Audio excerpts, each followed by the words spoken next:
Nathan, 13, was born and raised in the heart of a modern city in California. His life was a string of conveniences: air conditioning, food delivery, online classes, and endless video games. Everything was fast, easy, and comfortable. Nathan's world revolved around glowing screens, social media, and constant swiping. But that summer, when his mom knocked on his door and told him he'd be spending 3 months living with his father, Nathan's world began to collapse. His father, Jacob, was a horse rancher living in the hills of Montana. Nathan had never really bonded with him. He only knew him from a few old photographs, a strong gaze, and sun-worn skin. The thought of a summer without Wi-Fi, no Uber Eats, and no PlayStation felt like being exiled from civilization. On his first day in Montana, Nathan sat silently on a creaky wooden chair, listening to the wind howl through the dusty window. Outside, endless rolling hills stretched far and wide, broken only by the occasional dirt road. No cars, no horns, no phone notifications, just the wind and himself. Jacob wasn't the kind of man to start with, "I'm glad you're here, son." He handed Nathan a pair of boots, a wide-brimmed hat, and pointed toward the horse stalls. "Clean it out, then fill up the water." No small talk, no explanation. Nathan frowned, but did it anyway, reluctantly, with the attitude of a city kid who saw all this as hard labor. And so the first days dragged on heavily. Jacob seemed to keep a deliberate distance between them. He didn't push, he didn't coddle. He let Nathan feel it all, whether he was ready or not. Then one morning, just after sunrise, Jacob called Nathan out to the stables. 2 new horses had arrived. One was named Shadow, kept inside a wooden stall with a roof, well fed and protected. The other was Storm, left to roam free in an open field. No shelter, no lush grass, just dirt, rocks, and relentless wind. Jacob asked, "Which one do you think will be stronger in 6 months?" Nathan didn't hesitate. "Obviously Shadow, it's taken care of." Jacob nodded. "All right," he said, then turned and walked away.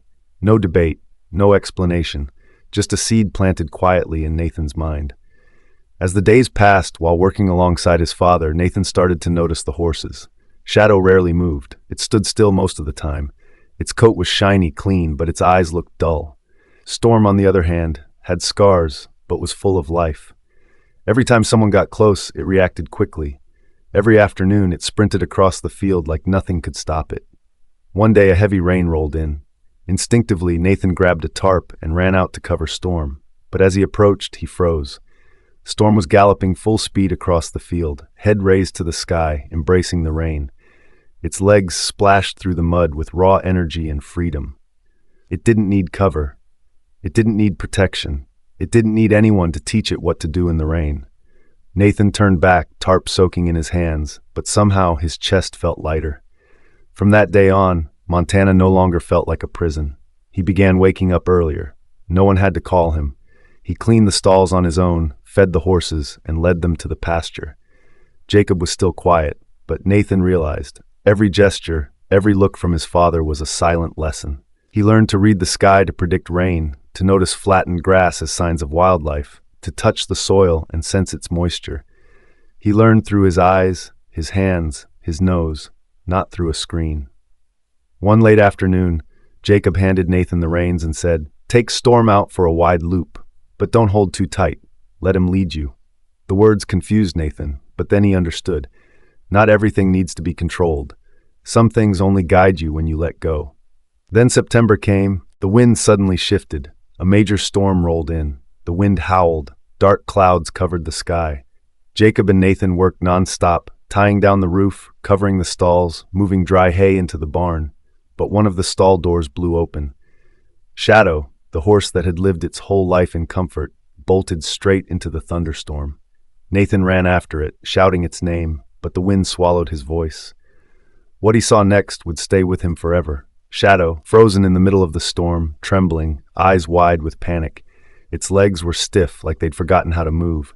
It didn't know whether to run or stand still, because it had never been allowed to learn how to react.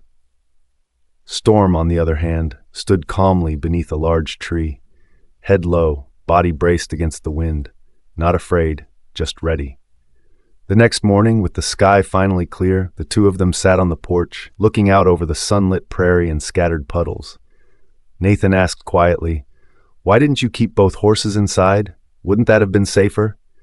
Jacob sipped his coffee and answered slowly, "Safe is easy, strong isn't. A horse that spends its whole life in a stall may never get hurt, but it'll never know what freedom feels like either.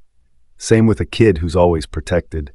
He won't know how much he can take until he's been soaked in the rain." Those words etched themselves into Nathan's mind. It wasn't just a story about two horses anymore. It was his own story. Years later, Nathan, now a grown man, lives in Austin, Texas. He's the founder of an education tech startup. His platform connects millions of students across the country with rich, interactive learning experiences, even in rural areas not so different from Montana. In every pitch to investors or speech to college students, Nathan doesn't talk much about code or algorithms. He tells an old story about shadow, about storm, and about the summer storm that taught a 13-year-old boy what it means to grow up. And he ends with one simple message. We don't grow when things are easy.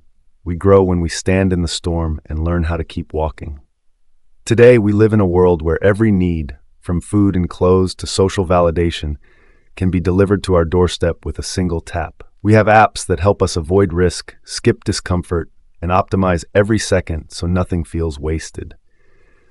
But in doing so, one of the most valuable things is quietly disappearing: our capacity to endure. We've gotten so used to paved roads that we've forgotten. If you never walk over rough ground, your legs will never grow strong. Convenience breeds comfort, but it's discomfort that builds resilience. And resilience isn't something you can download. It's forged through sweat, through setbacks, and through those moments when you thought you couldn't go on, but did anyway. The next generation of success won't belong to those who were the most protected. It will belong to those who learned to protect themselves. The ones who didn't quit after the first failure. The ones who didn't blame the system, but figured out how to bend what seemed unbreakable. The ones like Storm, who've been bruised, lost their way, but kept running. In the age of AI, 10-minute delivery, and a digital world that never sleeps, what we need to teach young people isn't just how to access information faster, but how to stay grounded in a world changing faster than anyone can control. We can't promise our kids that life will always be easy, but we can prepare them to meet hard things with courage. Teach them how to hear their own voice amid the noise. Teach them that no worthwhile path comes without scraped knees. And most of all, teach them that hardship isn't the end of the story. It's the beginning of one that matters. Safety might protect you today, but it's the storms, those failures, trials, and setbacks that make you steady, that make you trustworthy, that give you depth. So when the winds rise, you're not blown away. Live like Storm, not because you want to be different, but because you know you've been shaped by the wind. And when others are still looking for shelter, you'll already know how to bow your head, hold your ground, and keep moving, because you didn't just learn how to avoid the storm. You learned how to walk through it. I hope you found this story helpful. If you enjoyed today's story, be sure to hit the like button. It might seem like a small thing, but because of how the YouTube algorithm works, videos with more likes tend to get shown to more people. So your like really helps this video reach others who might need it too. And if you find my content valuable, consider subscribing. It really helps more people discover it. Thanks for watching, and I wish you and your family good health and peace. See you in the next story.